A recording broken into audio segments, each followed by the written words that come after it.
Good morning, Scott. How are you?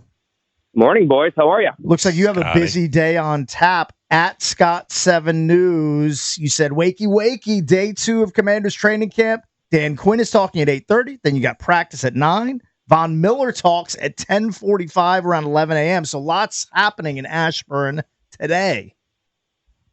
Yeah, it's day number 2. No pads yet. I think they come out on Monday, but it's great to see all the players back on the field together. Certainly the big storyline, no Terry McLaurin, but Von Miller, obviously there's some buzz there. What kind of a pass rush will he provide? And he'll be talking today and seeing Laramie Tunsil and Deebo Samuel kind of assimilate into the team culture. So far, so good, guys.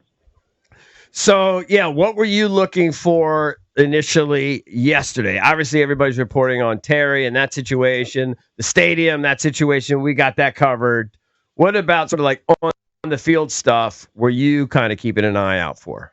Yeah, I mean, I was just kind of looking at the mentality of the hunger, the focus in terms of how is this team going to handle success now, right? I mean, they're not going to sneak up on anybody anymore. Talking to a lot of guys yesterday, they feel like they lost an opportunity to go to the Super Bowl, and that's kind of fueled them in the off season, and they're really focused and feel like they can get back there. And certainly looking at certain alignments in terms of defensive line, first team reps, seeing Frankie Luvu coming off the edge, he's doing a lot of pass rush drills early on in camp, and then looking at the offensive line alignment, seeing where Brandon Coleman lines up and where's Josh Connerly in the rotation, Andrew Wiley still at right guard, Tunzel left guard, Coleman worked with the left guard early on in the first reps, Allegretti at right guard. So just kind of getting a feel of the early goings here, but this is a marathon, not a sprint, boys, so it's only day 2, long way to go. Yeah. What did you notice about Connerly yesterday when he was out there? What I'm excited about, guys, is the athleticism of Connerly paired with a Tunsil where you got 2 tackles that can really get out and move. So I think that's going to the screen game, the run game. Connerly's so dynamic and so athletic where he has really good feet and, he can move around.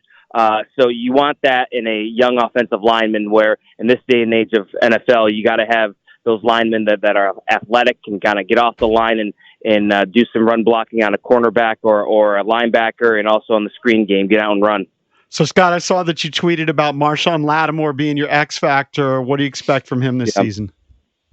Yeah, man. I mean, it's a contract year for Marshawn, so obviously there's a hunger and focus there to get that money wrote in another new contract. And a healthy Marshawn Latimore and a guy that can, go back to being that shutdown corner that we all seen that he could be with the Saints. I think it's just a game changer. You can do so much more with a defense knowing if you have a guy locked down basically one side of the field and be that guy that matches up with a wide receiver 1 on the opposing team. So if you get healthy Marshawn Latimore, I think it just opens up an entirely different approach for Joe Witt Jr., where you can kind of tinker with some blitz packages or find different pressures on the quarterback, knowing that you have a Marshawn back to his old self on that one. Scott, health also a big factor, obviously, for Deebo. He struggled last year. He had pneumonia, other ailments that dogged him throughout his last season as a 49er. You got a quick video of him on your Twitter at Scott7 News catching a feut balls in the end zone from Jaden Daniels. And we know he had a real highlight reel type of play on Jaden's first pass yesterday where Jaden just put it right on his numbers while he was being covered. What are you seeing from Deebo so far?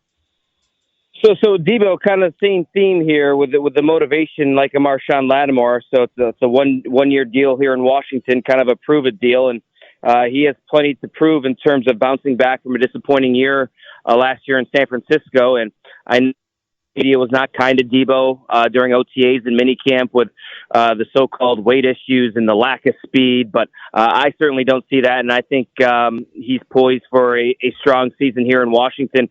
I will not be surprised if he's the leading touchdown scorer for this Washington offense. I just think fitting his skill set into a Cliff Kingsbury type of offense where you can move him all over the field, a Swiss Army knife type player, I think it's just an invaluable tool for Kingsbury to kind of use here. And I think he's going to find different ways to get Deebo the ball. And remember, Deebo's not just a receiver. You can use him plenty of ways as a running back, and they did that in San Francisco. So I think Deebo's going to fit in really well with a Kingsbury offense.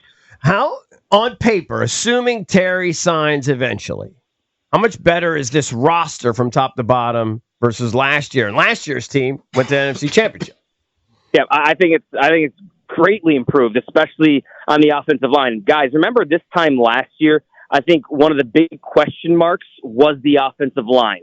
How is this offensive line going to hold up? Now you look at the pieces they added on the offensive line. I would argue this could be one of the serious strengths of this football team, fortifying that offensive line so you can sleep better at night knowing your top asset is protected in Jaden Daniels. I think it was just a smart move by Adam Peters in the front office. So you drafted a Connerly with a number 1 pick. You traded for Laramie Tunsil.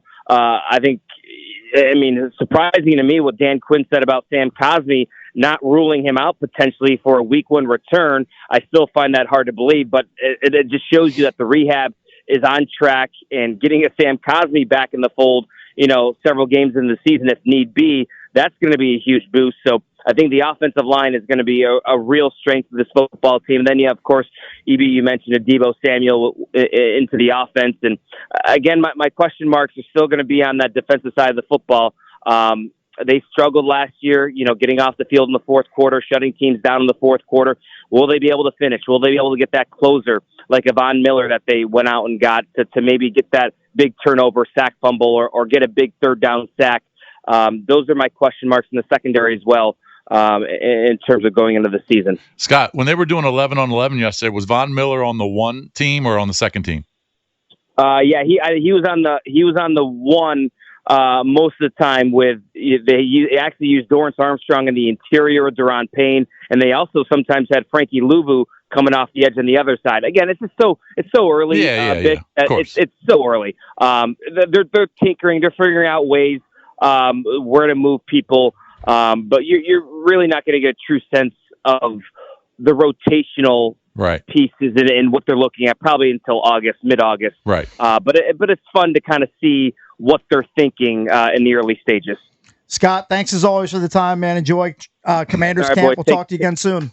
Yep. Thanks, guys. Yep. Right, Scott you, Abraham at Scott7 News is where you follow him on Twitter. Don't forget, in just about an hour, we'll be joined by Mayor Muriel Bowser of Washington, D.C. She's going to join us in studio.